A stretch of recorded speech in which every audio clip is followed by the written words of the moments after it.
So good evening everyone. आज से हम 10th क्लास का हिस्ट्री चालू कर रहे हैं। इतिहास लेखन पश्चिमी परंपरा, जो हमारा पहले चैप्टर है।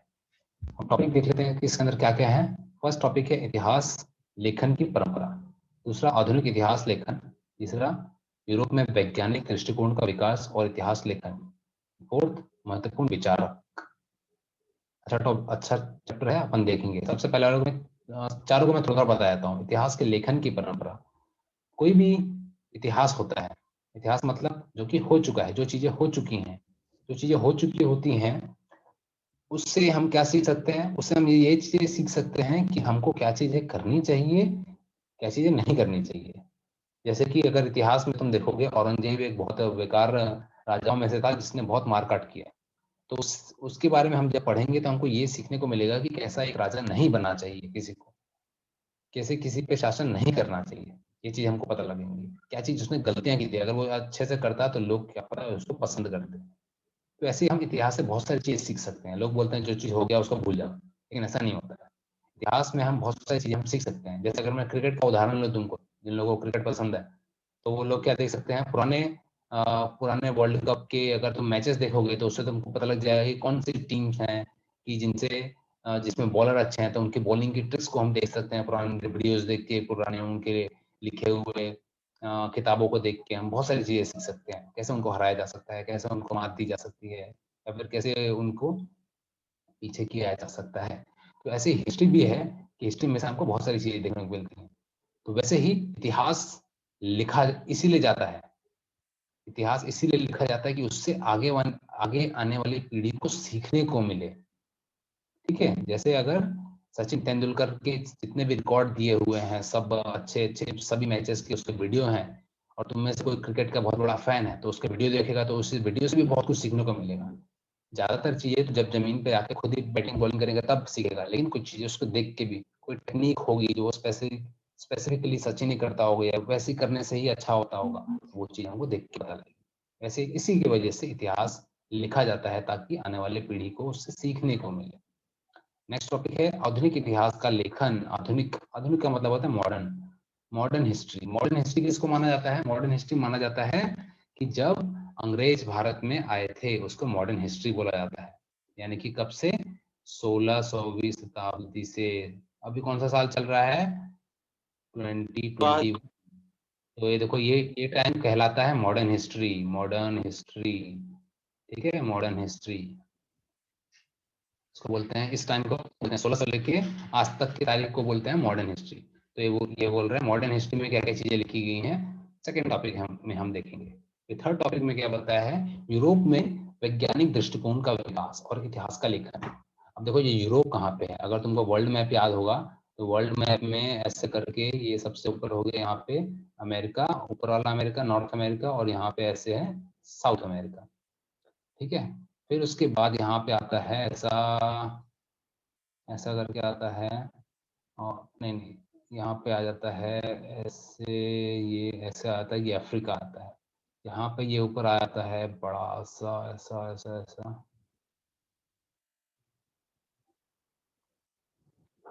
ये आ जाता है एशिया। ये एशिया में आता है ये वाला भारत।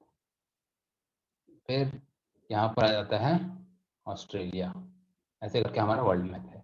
तो यहाँ पर ये जो हिस्सा है, यहाँ पर आता है यूरोप। ये वाला जो हिस्सा है ये है यूरोप। तो इस यूरोप में जितने भी कंट्रीज हैं, ज्यादातर कंट्रीज ने, इन लोगों ने बहुत जल्दी अपना विकास चालू कर दिया था। विकास से क्या मतलब है?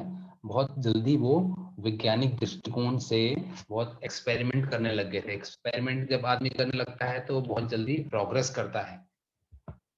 तो इन लोगों ने बहुत जल्दी प्रोग्रेस कर ली थी। इन लोगों के पास जो बंदूकें थी, बम हो गए, और दूसरे जितनी बाइक हो गई, कारें हो गई, सब चीज इन लोगों के पास सबसे पहले इन लोगों ने बना ली। अब इन लोगों ने बना ली तो ये दूसरे दूसरे देश लेके जाने लग गए। लेके गए, बोले भाई हम लोग आप सबको देंगे, आप हमको अपने देश में होने वाली चीजें दो। तो ऐसे ही करके ये लोग आए थे भारत में। भारत में जब आए अपने साधन वगैरह लेके, यहाँ पे बंगाल में आए आए थे। ठीक है, सबसे पहले वैसे सूरत में आए थे यहाँ पे, लेकिन जो बड़ी सबसे बड़ी कंपनी उनकी आई थी ईस्ट इंडिया कंपनी। IC, ठीक है, इसको याद रखना। ईस्ट इंडिया कंपनी उनकी आई थी इंग्लैंड से, वो आई थी बंगाल में, और उसने बोला था कि भाई हम लोग को यहाँ पे हम आपके साथ बिजनेस करेंगे, हम अपना बढ़िया बढ़िया सामान आपके इधर देंगे, आप हमको अनाज दो और ये सब चीजें दो। तो ऐसे करके धीरे धीरे वो यहाँ पे यहीं पे अपनी बड़ी फैक्ट्री लगा ली इनने, और फिर यहाँ के राजाओं को पकड़ने लग गए या फिर उनको मारने लग गए। ऐसे ऐसे करके पूरे भारत में अपना कब्जा कर लिया था अंग्रेजों ने। ठीक ऐसे ही करके जैसे अंग्रेजों ने भारत में किया था, वो हर जगह वैसे ही करते थे।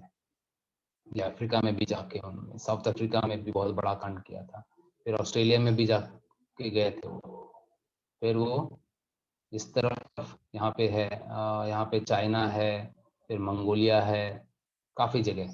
तो वैसे यहाँ पे कौन कौन से ऐसे देश थे, इंग्लैंड हो गया एक, फिर फ्रांस हो गया, फिर जर्मनी हो गया। ऐसे ये जो यूरोप के कुछ बड़े बड़े कंट्रीज हैं, उन लोगों ने ही ज्यादातर अपने अपने साधनों का, अपने आधुनिकीकरण का इस्तेमाल करके पूरी दुनिया पे राज किया था। ठीक है, ये बेसिक चीज समझ में आ गया? Yes sir. ओके, ठीक है। तो यही ये इस थर्ड टॉपिक में बताया कि यूरोप में वैज्ञानिक दृष्टिकोण का विकास और इतिहास का लेखन, वही चीजें इनको उन्होंने लिख के रखा है, तो हमको उससे जानकारी मिलती है कि वहां पे उन लोगों ने कब कौन सी चीज को कब बनाया था, और उसके बनाने की वजह से उन लोगों को क्या फायदा मिला, ये इस थर्ड टॉपिक में। और लास्ट में क्या है, लास्ट में वन ऑफ द ये है महत्वपूर्ण विचारक। विचारक कौन होते हैं, ये मेरे को बहुत पसंद है ये लोग, विचारक। महत्वपूर्ण विचारक, विचारक कौन होते हैं, जो दुनिया के बारे में बाकी लोगों से ज्यादा सोचते हैं। ठीक है, विचारक, विचार करना, जो विचार करते हैं। तुम्हें तुम्हें लगेगा कि इन लोगों तो कुछ कहने, साइंटिस्ट भी नहीं है, इंजीनियर भी नहीं है, ये तो सिर्फ सोच ही रहे हैं। लेकिन अगर तुम देखोगे तो दुनिया में सबसे इंपॉर्टेंट काम सोचना होता है। सबसे पहले कोई भी जरूरी काम होता है सोचना। अगर तुमको कोई बहुत तेज चलने वाली, पानी पे चलने वाली कार बनानी है, तो सबसे पहले तुमको ऐसे सोचना पड़ेगा, क्या सच में ऐसा हो सकता है पानी पे कार चलेगी? तुम उसको सोचोगे, फिर उसमें अपना दिमाग लगाओगे कि हाँ, अगर मैं उसे टायर ऐसे सिर्फ ट्यूब वाले बनाऊं, और ट्यूब के साथ साथ उसमें कुछ ऐसा लगा हो कि जो पानी में दबे ना, बल्कि पानी को फेंके पीछे की तरफ। तो ये, तो ऐसे करके बहुत जो विचारक होते हैं, वही सबसे पहले किसी चीज के बारे में सोचते हैं और बहुत आगे का सोचते हैं वो। और साथ साथ उसमें ये भी होता है कि क्या वो सही है और क्या वो सही नहीं है। अगर वो सही नहीं है तो क्या, कैसे हम उसको रहने दे सकते हैं, या फिर कैसे उसको सही कर सकते हैं, वो भी चीजें सोचते हैं साथ साथ। तो ये आ जाते हैं विचारक। इनको फिलोसोफर बोला जाता है, इंग्लिश में फिलोसोफर बोलते हैं विचारक को। तो अभी यहाँ पे महत्वपूर्ण वाले सारे नहीं बताए होंगे, कुछ कुछ इंपॉर्टेंट वाले बताए होंगे, तो ये फोर्थ टॉपिक में हम देखेंगे। तो चलो हम आज की क्लास अपन स्टार्ट करते हैं। भूतकाल में घटित घटनाओं के बीच में क्रमित संगठित बिठाकर उनका आकलन करना, इस उद्देश्य को लेकर इतिहास का अनुसंधान, लेखन और अध्ययन किया जाता है। यह निरंतर और अखंड रूप में चलने वाली प्रक्रिया है। वैज्ञानिक ज्ञान शाखाओं में उपलब्ध ज्ञान की सत्यता की पड़ताल करने हेतु प्रायोगिक पद्धति एवं प्रत्यक्षण निरीक्षण का अवलंबन किया जाता है। इस पद्धति के आधार पर विभिन्न घटनाओं के संदर्भों में सार्वकालिक और सर्वाधिक नियमों को स्थापित करना और उन नियमों का पुनः पुनः सिद्ध करना संभव होता है। इतिहास के अनुसंधान अथवा शोध कार्य में प्रायोगिक पद्धति और प्रत्यक्ष निरीक्षण का अवलंबन करना संभव नहीं होता, क्योंकि इतिहास की घटनाएं घटित हो चुकी होती हैं। अतः उन घटनाओं को निरीक्षण करने के लिए हम वहां उपस्थित नहीं होते हैं, और उन घटनाओं में दोहराया भी नहीं जा सकता है। साथ ही सार्वकालिक और सर्वत्रीय नियम स्थापित करना तथा उन नियमों को सिद्ध करना संभव नहीं होता है। सबसे पहले ऐतिहासिक दस्तावेज लिखने के लिए जिस भाषा और लिपि का प्रयोग किया गया होगा, उस दस्तावेज का वाचन करने और उसका अर्थ समझने के लिए उस भाषा और लिपि को पढ़ सकने वाले विशेषज्ञ की आवश्यकता होती है। इसके पश्चात अक्षर और बनावट अर्थात आकार प्रकार, लेखन की भाषा शैली, उपयोग में लाए गए कागज का निर्माण, समय और कागज का प्रकार, अधिकारक दर्शक, मुद्रा जैसी विभिन्न बातों के विशेषज्ञ संबंधी दस्तावेज मौलिक हैं अथवा नहीं, इसे निश्चित करने हेतु सहायता कर सकते हैं। इसके पश्चात, ठीक है, यहाँ तक देखते हैं। यहाँ तक क्या बोला गया है कि कोई भी इतिहास को जानने के लिए हम लोग को बहुत सारे विशेषज्ञों की जरूरत पड़ती है, जो कि पुराने, अगर मान लो कोई लाल किले की बिल्डिंग है, लाल किले की बिल्डिंग को किसने बनाया है? उसको बनाया शाहजहां ने, ठीक है, शाहजहां ने। शाहजहां कौन है भाई? शाहजहां एक मुगल राजा था जिसने ताजमहल भी बनाया उसने। तो शाहजहां ने लाल किला बनाया है। अभी कैसे पता लगा भाई हमको? हमको जब हमने लाल किले पे उसने लिखवाया होगा कुछ कुछ चीजें, हमने उसको पढ़ा, उसको समझा, तब हमको पता लगा अच्छा शाहजहां ने बनवाया है ये। तो वो जो पत्थर पे जो लिखी वाली चीजें थी उसको पढ़ने के लिए भी अब तुम और मैं, हम जैसे आम लोग नहीं पढ़ सकते, क्योंकि उस टाइम पे अलग भाषाएं चला करती थी पहले के टाइम पे। वो भाषाएं अभी या तो खत्म हो चुकी हैं या तो पूरी बहुत कम लोगों को पता है। तो वो जिन जिन लोगों ने उसके बारे में पढ़ा है, हम उनको बुलाते हैं, उनको पढ़ने को लगाते हैं, और फिर वो पूरा और जांच पड़ताल करते हैं पूरी बिल्डिंग के बारे में, और खुदाई करेंगे, और भी कुछ सामान वहां पे मिलता है कि उस टाइम पे कप कैसी होती थी, प्लेट कैसी होती थी, और तो ये सब देख के पता लगेगा कि ये तो शाहजहां के टाइम का था। तब जाके ऐसी किसी भी बिल्डिंग के बारे में, किसी भी चीज के बारे में हम पूरी जानकारी इकट्ठा कर पाते। तो जैसा मैंने बताया कि हमें विशेषज्ञों की जरूरत पड़ती है, जो कैसे पता करते हैं? लेखन, लेखक की भाषा शैली, उपयोग में लाए गए कागज, जिस, अगर किसी कागज में, किसी डॉक्यूमेंट में लिख के वहां पे रखा गया है, तो उस कागज, कौन सा कागज इस्तेमाल किया है? क्योंकि देखो तुम अगर कागज को देखोगे ना, तो कागज भी जगह जगह से बनाए जाते हैं, जगह जगह से बुलाए जाते हैं। जैसे अभी तो तुम जो नोटबुक इस्तेमाल करते हो, जैसे नोटबुक हम लोग इस्तेमाल करते हैं, ये वाली जो नोटबुक है, तो ये तो नॉर्मल आपको अगर तुम पुणे में रह रहे हो तो पुणे की ही दुकान से, पुणे के ही जंगलों से जो पेड़ होंगे वहीं से ही ये कागज बन रहा होगा। लेकिन पहले के टाइम पे इतनी नहीं बना करती थी, पहले बहुत ही कम जगह थी जहाँ से कागज बना करते थे। तो वैसे पता लगाते हैं, तो फिर उससे भी पता लग जाता है कि ये कहाँ पे बनाई गई होगी ये किताब, या उसके पन्ने कहाँ से लिए गए हैं। तो इससे भी बहुत सारी जानकारी हमको मिल जाती है। तो ये यहाँ पे बताया हुआ है कि पहले के जितनी हमको इतिहास की चीजें मिलती हैं, वो सब जानने के लिए विशेषज्ञों की जरूरत पड़ती है, और साथ साथ जितनी भी वस्तुएं थी उसका उपयोग करके उनके बारे में जानकारी इकट्ठा की जा सकती है, उनकी जो उपयोगिता थी उससे। ठीक है, डब्बे में देख लेते हैं क्या लिखा हुआ है। इतिहास अनुसंधान की पद्धति। अनुसंधान, अनुसंधान मतलब होता है रिसर्च। कैसे हिस्ट्री की रिसर्च किया जाता है? देखो अच्छा सा ड्राइंग बनाया हो, इसमें हम फटाके समझ लेते हैं। उपलब्ध ऐतिहासिक जानकारी के संदर्भों में पड़ताल करना। इसका क्या मतलब हुआ? मतलब हमारे पास जितनी जानकारी है उसके बारे में खोजबीन करना।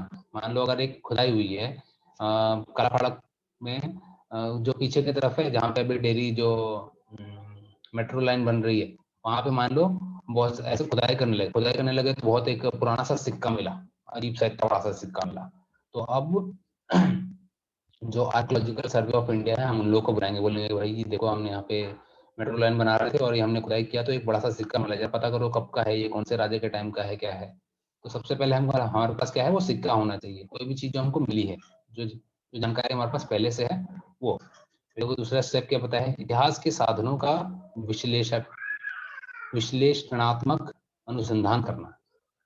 अभी जो चीजें हमको मिली हैं, क्या उसकी जैसी और भी हमारे पास पहली हैं, तो उसके जैसे मिलाएंगे हम उसको, और है तो फिर हमको तो फटाक से पता लग जाएगा, नहीं तो हम आगे बढ़ेंगे। तो आगे कैसे बढ़ेंगे? संभावित परिकल्पनाओं को प्रस्तुत करना। मतलब जैसे वो सिक्का है, सिक्के पे देखो क्या बना हुआ है, अगर एक घोड़ा बना हुआ है और फिर उसमें वो घोड़े वहां कहाँ पे पाए जाते थे, या फिर वो किस राजा की चेहरा बना हुआ है क्या उस पर, तो ये सब हम चेक करेंगे उसमें। और देखो क्या क्या होते थे, ऐतिहासिक संदर्भों के स्थान संबंधित उचित प्रश्नों की प्रस्तुति करना। हाँ, अब वो सिक्का तुमको मिला है कि अब वहां पे और भी वैसी कुछ चीजें हैं जो उससे रिलेटेड हैं, और उसके साथ और भी कुछ मिला है जो कि उसको तुमको बता, वहां पे बता सके कि वो किसका है, क्या छत्रपति शिवाजी महाराज के टाइम का है, या उससे भी पहले के जो राजा थे उसके टाइम का है, या फिर वो उनके बाद के टाइम का है। वो सब चीजें उस सिक्के को देख के उसके आसपास की और खुदाई करने पे हमको पता लग सकता है। और तो क्या है? ऐतिहासिक जानकारी का संकलन, ऐतिहासिक परिवर्तनों के लिए कारण बनी प्रतिक्रियाओं, प्रति प्रक्रियाओं का स्वरूप अधोरेखांकित करना, उनका तुलनात्मक विश्लेषण करना। तुलनात्मक विश्लेषण, इसका मतलब क्या आता है? कंपेयर करना, कंपेयर करना। जैसे मैंने बताया कि अभी अगर हमको कोई चीज मिलती है तो हम उसको देखते हैं कि क्या वो हमारे पास जो पहले से चीजें है उससे नई है या उससे पुरानी है, या फिर उसके अंदर जो राजाओं की अगर मूर्ति बनी है या फिर कोई सन लिखा हुआ है तो वो पहले का है या पुराना है। ऐसे करके हम पुरानी चीजों के साथ और उसको मिलाएंगे तो हमको पता लगेगा कि वो अभी की है या और पुरानी है। लास्ट पॉइंट देखो क्या है, विशिष्ट ऐतिहासिक घटना की उपलब्ध जानकारी के स्थान, कलात्मक संदर्भ तथा ऐतिहासिक अध्ययन पद्धति के विभिन्न अवधारणाओं वाली चौखटों का आकलन करना। तो वही बोल दिया कि जो चीज जहाँ की मिली है उसके उस टाइम पे क्या क्या चीजें होती थी। मान लो अभी हमको कोई जो सिक्का मिला, वो सिक्का ये छत्रपति शिवाजी महाराज के बाद में थे। कौन थे, क्या नाम था यार इसका,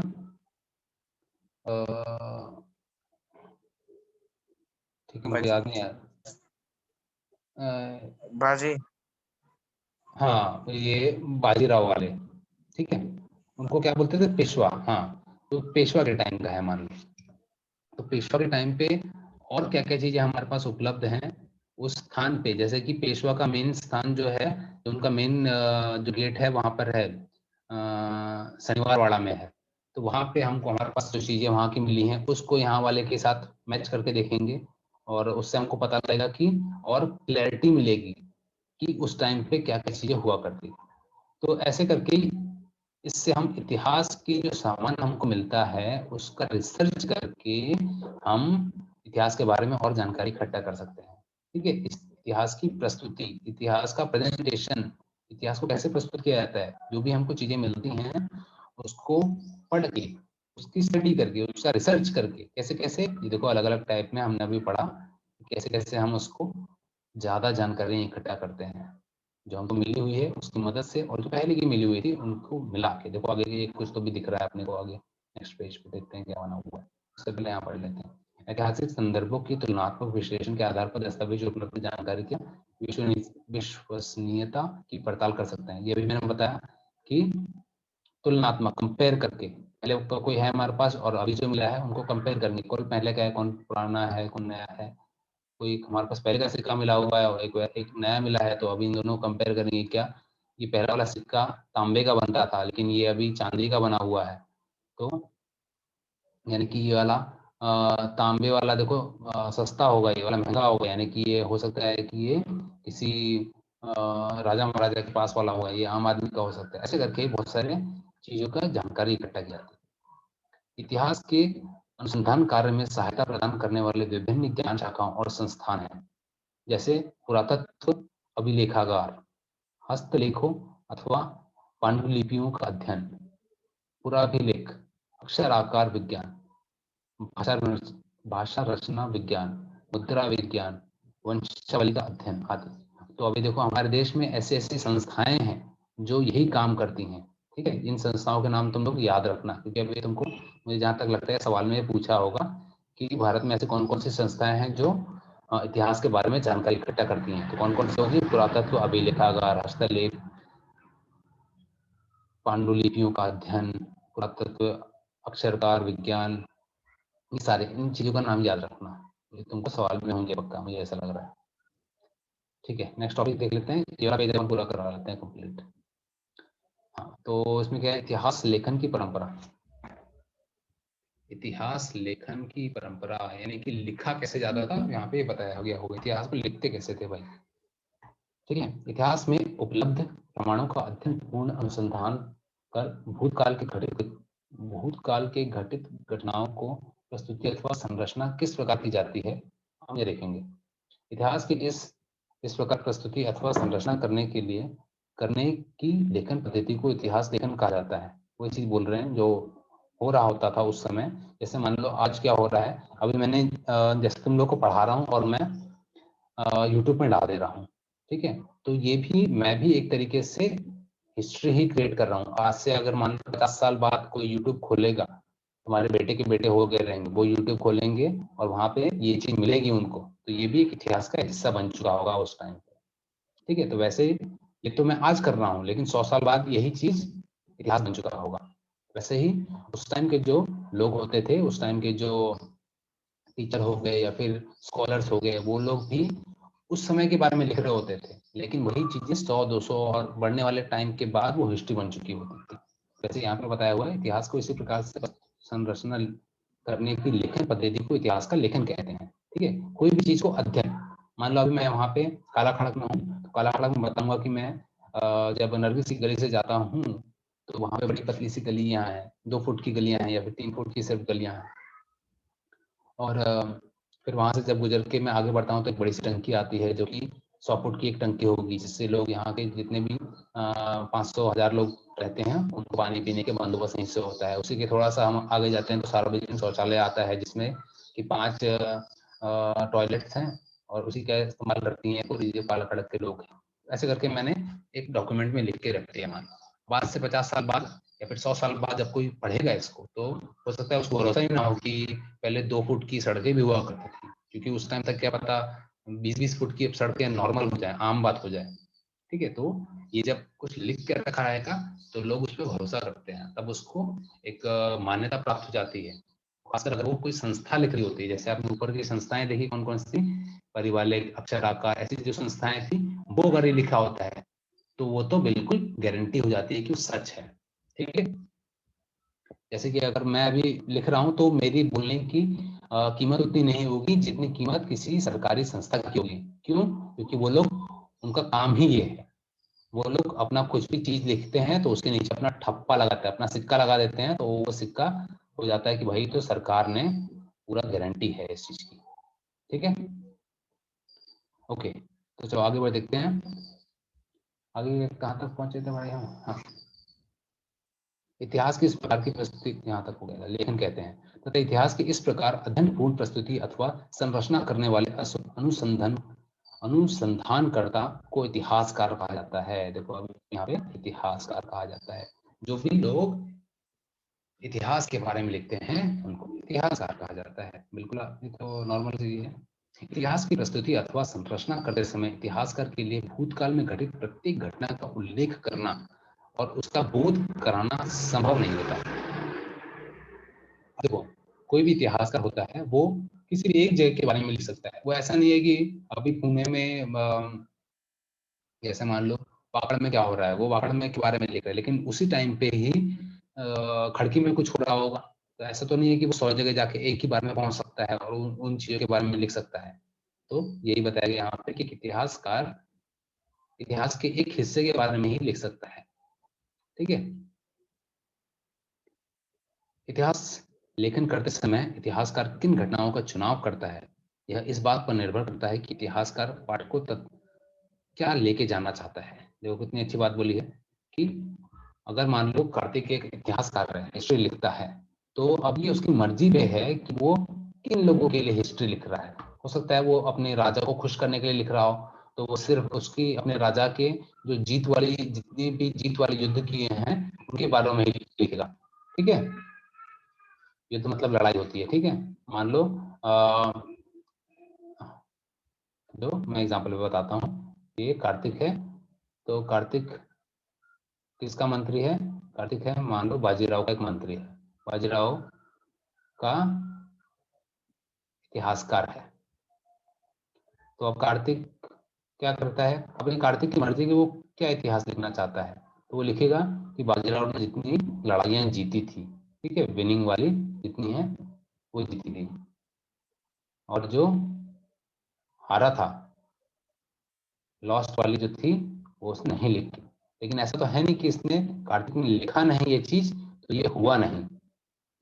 ठीक है, कार्तिक ने लिखा नहीं तो इसका ये मतलब नहीं कि हुआ नहीं, लेकिन अब इसने सिर्फ विनिंग वाली लिखी है, तो ज्यादातर लोगों को ऐसा लगेगा, जो लोग इसको पढ़ेंगे, जो कार्तिक ने किताब लिखी होगी बाजीराव की महान गाथा ऐसे करके, मान लो एक कोई किताब लिखी है, तो उसके अंदर उसने सिर्फ जितनी जितनी जीता था बाजीराव उतनी युद्ध के बारे में लिखा है।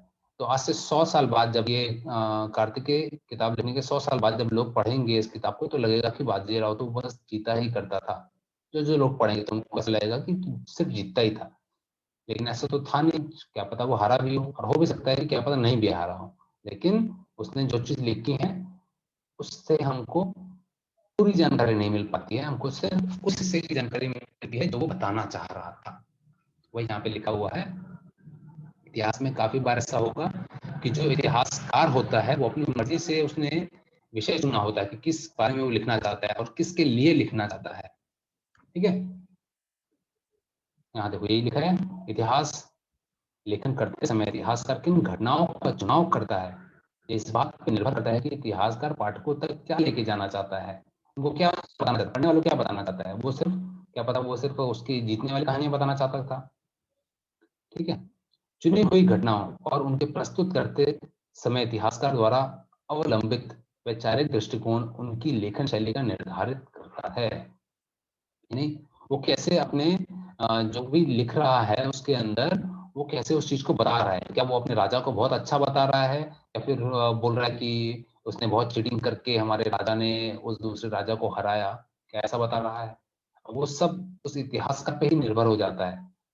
ठीक है, तो देखो कितना इंपॉर्टेंट हो जाता है कि कोई एक इतिहासकार का काम कितना इंपॉर्टेंट हो जाता है कि वो आगे आने वाली पीढ़ी को कैसी जानकारी देना चाहता है। क्या वो सच बता रहा है, या फिर वो आधा सच बता रहा है, या पूरा झूठ बता रहा है। ठीक है, इसके बारे में तुमको अभी एक क्लास खत्म होने से पहले मैं एक और वो एग्जांपल दूंगा। पहले अपन ये टॉपिक देख लेते हैं। विश्व की प्राचीन संस्कृतियों में इस प्रकार इतिहास लिखने की परंपरा नहीं थी। पहले के टाइम पे ऐसा नहीं हुआ करता था। ओके, देखते हैं पहले के टाइम पे कैसे हुआ था। इसका अर्थ हम यह नहीं कह सकते हैं कि उन लोगों का भूतकाल का बोध अथवा उसमें जिज्ञासा नहीं थी। अपने बड़े बुजुर्ग लोगों द्वारा सुनी हुई हमारे पूर्वजों के जीवन और वीरता पराक्रम की बातें अगली पीढ़ी तक पहुंचाने की आवश्यकता उस समय भी अनुभव होती थी। गुफाओं में बनाए गए चित्रों द्वारा स्मृति का संरक्षण करना, कहानी कहना, गीतों, शौर्य गीतों के गायन करना जैसी परंपराएं विश्व की संस्कृतियों में अति प्राचीन समय से विद्यमान थी। आधुनिक इतिहास लेखन में उन परंपराओं का उपयोग साधनों के रूप में किया जाता है। ओके, देखो यहाँ पे कितना इंपॉर्टेंट चीज बताया कि जो अभी लिखने वाला चीज हुआ है ये अभी कुछ टाइम पहले से ही चालू हुआ है। पहले के टाइम पे ऐसा लोग लिख के रखा नहीं करते थे कि क्योंकि पहले तो पन्ने ही नहीं होते थे, किताबें नहीं होती थी। तो उस टाइम पे क्या करते थे, उस टाइम पे लोग दीवारों पे खोद खोद के लिखा करते थे, ड्राइंग बना देते थे। ठीक है, और पहले के टाइम पे ऐसी कहानियां सुनाया करते थे। मतलब कि अभी तुम्हारे जो पापा दादा परदादा लोग होंगे वो तुमको कहानी बता रहे थे कि हमारे मेरे टाइम पे ऐसा हुआ करता था ऐसा, लेकिन ये कहीं पे लिखा नहीं हुआ है। लेकिन क्योंकि वो तुमको बता रहे हैं तो सच्ची बता रहे होंगे। तो ऐसे ही पहले ज्यादातर चीजें बोल के हुआ करती थी, या फिर गुफाओं में लिखी हुई होती थी, या फिर कहानी के रूप में बोली जाती थी, या फिर गानों में होती थी। और तुम अपनी मम्मी पापा से पूछोगे पुराने के कोई गाने उनको पता होंगे, पिक्चर वाले गाने नहीं, जो आ, किसी के बारे में बताए गए होते हैं वैसे वाले गाने। तो इन गानों से हमको बहुत सारी चीजें, या फिर इन चीजों से हमको बहुत सारी जानकारी मिला करती थी। ठीक है, ये हो गया यहाँ तक का हमारा टॉपिक कंप्लीट। आज की क्लास अपन यहीं तक रहने देते हैं, और मुझे लगता है हाँ ठीक है, कल कोशिश करेंगे हम ये वाला चैप्टर कंप्लीट करा देंगे। इसमें ये देखो ये बहुत बहुत फेमस लोग हैं, इनमें से मुझे कुछ कुछ बहुत पसंद है जो फिलोसोफर्स हैं। हेगल, कल देखें, कल मजा आएगा। आज भी मजा आया वैसे, थोड़ी चीजें अपनी रिपीटेटिव थी। ओके हाँ, मैं एक चीज बता रहा था तुमको कि इतिहासकार, जो मैं बोल रहा था कि आखिर में बताऊंगा कि इतिहासकार का देखो इतना इंपॉर्टेंट हो जाता है कि जैसे अभी मैं तुमको पाकिस्तान का बताता हूँ।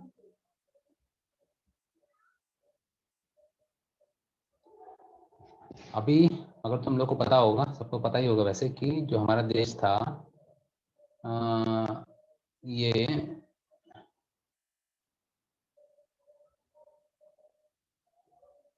ये 1947 से पहले ऐसा हुआ करता था। ठीक है, 1947 से पहले ऐसा था।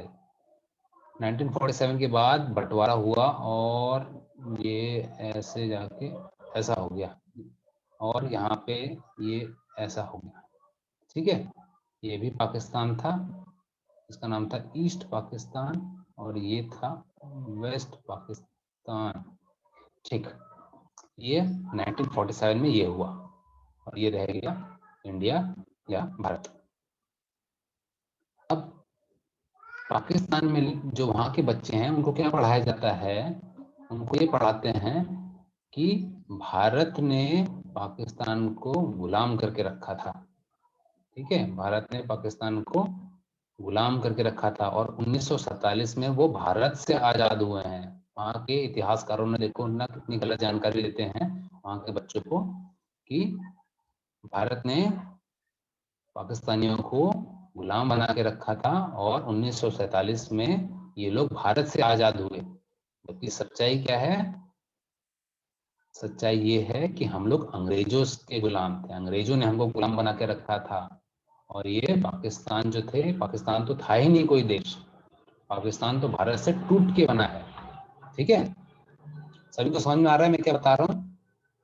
हाँ सर, हाँ। Yes sir.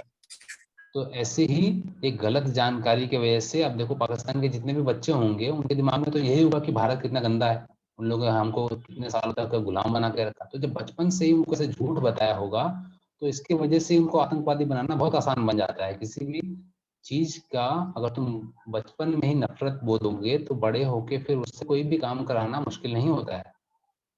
तो ये देखो, इतिहासकारों ने वहां पे कितना पूरा देश बिगाड़ के रखा है, उनकी किताबों में ही ऐसा सब कुछ लिखा हुआ है कि ये सब जो भारत के लोग हैं, ये इन लोगों ने हम पे बहुत अत्याचार किए, उनकी किताबों में लिखा हुआ है। तो जब किताबों में, अभी तुम जो भी अभी बुक में पढ़ रहे होगे, तुम तो यही मान के पढ़ रहे होगे कि सब कुछ सच है और तुम्हारा टीचर तुमको सच पढ़ा रहा है।